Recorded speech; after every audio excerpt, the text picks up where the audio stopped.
This is amazing. I am so excited to be here today. And because there is so much energy and enthusiasm that I feel already in the room, I'm a little bummed to sort of start it out on a down note. The down note is a little bit, it's kind of about, hold on a second. Have you heard that the robots are coming to take our jobs? I'm having trouble a little bit. There we go. The robots are coming to take our jobs. And I would love to be here to give you the good news that they're not here to take our jobs, but in fact, actually, they are here to take our jobs. But it's not completely all doom and gloom, and it isn't all just about technology. In fact, there's going to be a lot of other factors that are going to impact our jobs as well, including technological change, globalization, demographics, environmental sustainability, urbanization, inequality, political uncertainty. There's a lot of stuff that's going to change the future of work. It's not going to be just technology. And there are some really interesting things that are happening today in the demographics. We have essentially in the United States full employment, and yet it's very interesting that that we're seeing some really interesting populations that are opting out of the workforce, specifically males from 16 to 25 years old. And we don't really quite know why that is. I should probably ask my own son because he's headed on the fast path into this demographic. Unfortunately, but graduates are making less money than they would, and we're seeing people who get degrees who are underemployed. So there's some kind of disturbing statistics. But we did some research at Pearson a little while ago, and we didn't want to just ask the question around what are the jobs that are going to disappear. We wanted to sort of frame it in a different way, and so we asked the question of if you were born today and you entered the workforce in the year 2030, what are the skills that you're going to need to be able to be successful in those roles? And that was part of the reason why we did a little bit of the poll, because I was very curious to see how people would think about technology related to these three areas, right? And everyone was pretty confident that technology was going to change and disrupt the retail industry and take away a lot of the jobs. We're already seeing that happen today. In fact, that is very much true. This is an area that's going to get widely disrupted. But it's not all bad news, because I don't know if you've ever heard of something called fit shops, which is sort of a new way that we think about retail, where people will go in, they'll try stuff on, they'll get help and consultation, and there are people there that are doing all this great service work, and there's no transaction that actually takes place in that shop. You actually go home, you go online, you go buy it. But the retail experience still exists. It still is very personal, and there's still people that are very much needed in that type of environment. Teacher, I saw everybody said, nope, teachers are going to be good, they're all good to go, and you know what, good news, you're right. Teachers are going to be widely in demand, and even though technology is changing the way people are learning and where they learn and how they learn, that personal interaction is going to be even more important going down the road, especially as people have to learn over the course of their lifetime. Librarian is always a tricky one, because I saw a lot of people say that, yep, but librarians that job's probably going to go away. And if you look at just the job title, you're probably right. But if you think about the underlying skills of a librarian, those are actually going to be really critical skills moving forward. If you think about librarians as people who help us find information, curate information, evaluate information, those are things in a world where we are filled with and flooded with information that are going to be even more important down the road. So you may not see the job title librarian, you may see information scientist or information data gatherer or something like that, but the skill set is going to be widely in demand going down the road. And when I said that it's not going to be completely all bad news, which is good, and that the robots are going to come to take our jobs, it's not horrible. The World Economic Forum estimates that by the year 2022 that 75 million roles will be impacted or cut because of technology, but actually that could represent an increase of 133 million new roles for everybody out there. And when we did this research, we looked at what are the skills that you're going to need for these jobs, especially when we don't even really know what those jobs are going to be. And so here are the top 10 skills and knowledge that we looked at. And I think you'll find some things that are pretty interesting up here. You'll see things like social perceptiveness, originality, fluency of ideas, active learning. And you'll find those mixed in with some of the knowledge and skills that are important, like sociology and anthropology or psychology. And I'm sure that this list might surprise a lot of people because you don't see things like math or, or biology. And trust me, they're there. They're just a little further down the list. But this list represents the skills and the knowledge that really make us uniquely human. And that, my friends, is going to be what is transferable over the course of all of these years. Because if it's the human skills that are going to allow us to be able to work with and alongside all of the robots, right? And so you're going to need some technical skills, don't get me wrong, but it's the uniquely human skills that are really going to make a difference. And we already see this happening today, where there's an increase in demand, even in the last 20 years, for people who have these types of skills, even more so than the math skills. And the other thing that I wanted to sort of say is that when you think about how people are going to have to learn, it's not just a matter of the different types of skills, it's also going to be about how long you're going to have to learn, right? I don't know if you've seen any of this research, but the people that are born today are going to live to be 150 years old. So let's do just a little back of the napkin math here. And when I think about that, let's say you're in formal education for 20 years, right? It's about what people do. And let's be generous and say you're going to get to retire for 30 years. That's awesome. You're going to be in the workforce. These people are going to be in the workforce for 100 freaking years. 100 freaking years. All I can say is, thank God I am not in that demographic.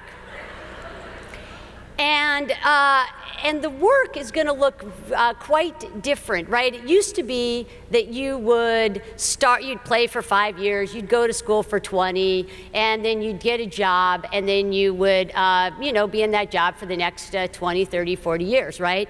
But now what the world's going to look like is you're going to play for a little while, then you're going to learn, then you're going to do a job, then you're going to learn, then you're going to do a job, you're going to learn.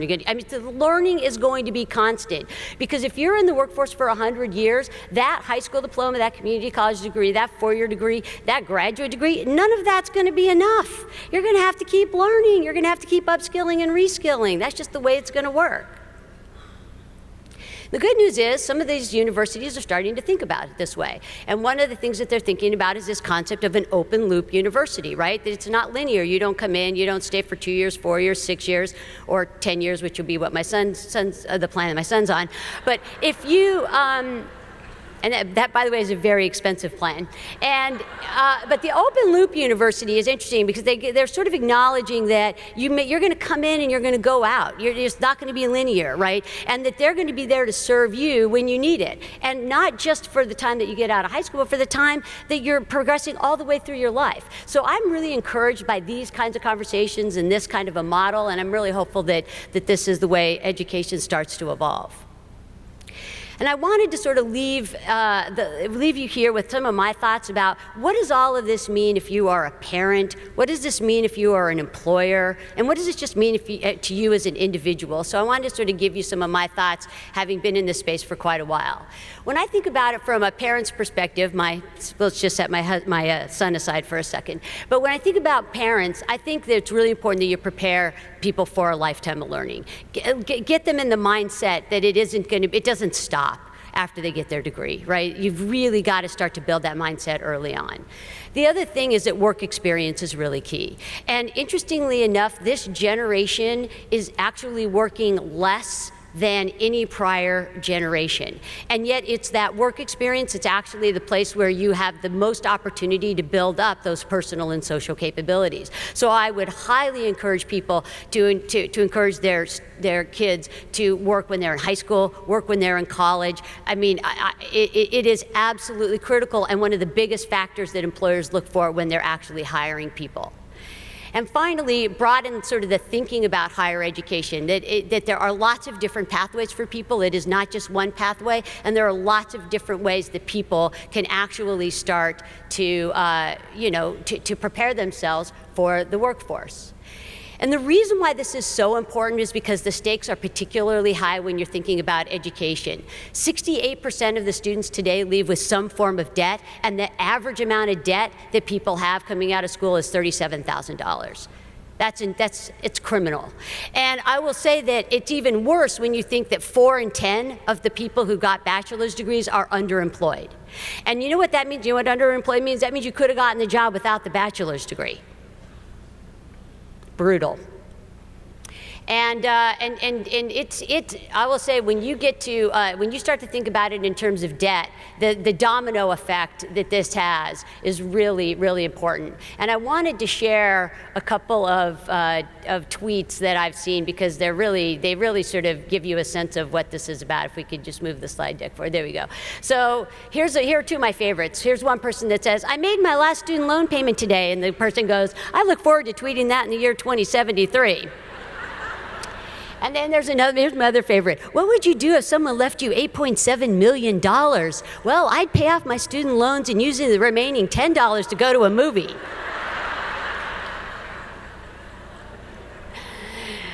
It is depressing. Anyway, and when you look at it this way, the average age of financial independence in 1983 was 26, and today it is 30. So if you were an employer, employers, I think, have a real responsibility here. And one thing that they can do is they can actually start to map the job descriptions to skills, because the more detail we get around the skills that are required for a job, the better the signals are to academia, the learner, to everybody. And this is really lacking today. Job descriptions are pretty vague. They're hard to sort of navigate. And there's a real responsibility here, I think, for employers to take a look at this. The other is to help as much as possible expand opportunities for flexible work-based learning. We got to open up as many opportunities for people to get that type of experience as possible. And they really also, I think there's a lot of activity going on around exploring, creating, endorsing, and validating what we call alternative credentials. Doesn't mean the degree isn't important, but it means that there potentially are other pathways that you can take in an intermediate step or even after you to get a degree that are really going to help. Here are some examples of employers who actually even today are not requiring a degree for a job, and they do it for different reasons. But if you think about even Google or Apple, it's interesting to see them on the list. Part of that's because they are looking for very specific skills that they are not finding when people are coming out of school, and so they're willing to accept other alternative credentials that show that you're able to do that so that you can actually get a job.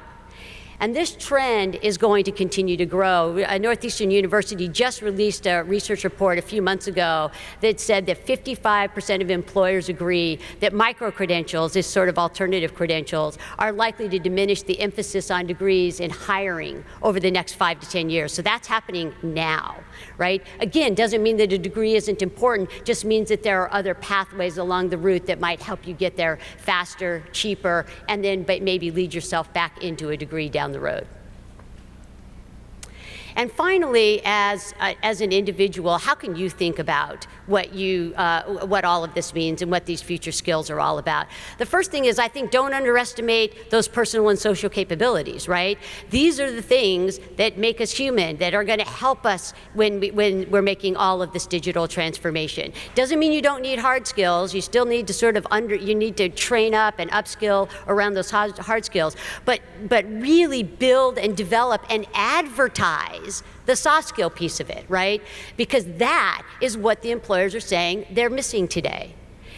And the other thing I would say is, if you're at the point where you're already in a job and you know that you should be upskilling and reskilling, it is interesting to me that about 80% of employers offer some sort of educational assistance package, actually pay you to go back to school or help you financially with learning and development, and yet less than 3% of the people take them up on it. Are we crazy? That's insane. It's like money. They're like handing it out and you're not taking advantage of it. I mean, it's really insane to me. And so I would say that's really something you should take a look at. The employers are not going to tell you what to do. They're not going to give you the guided path of here are the skills that you should be learning. I mean, I wish they would, and I hope that they do, but they really don't do that today. But you can take responsibility for that, take advantage of the resources that are out there and the benefits that are out there, and make a difference for yourself. I mean, there's a lot of power in that. So hopefully I didn't leave you too depressed. Hopefully this was like more energizing and you're excited about the future. And if anything, even though the robots are coming, you should be super excited to know that you have a lot of control over how you learn, what you learn, how often you learn, and you should be really deliberate and really proactive about that, because that is what's going to change your life. Thank you, guys.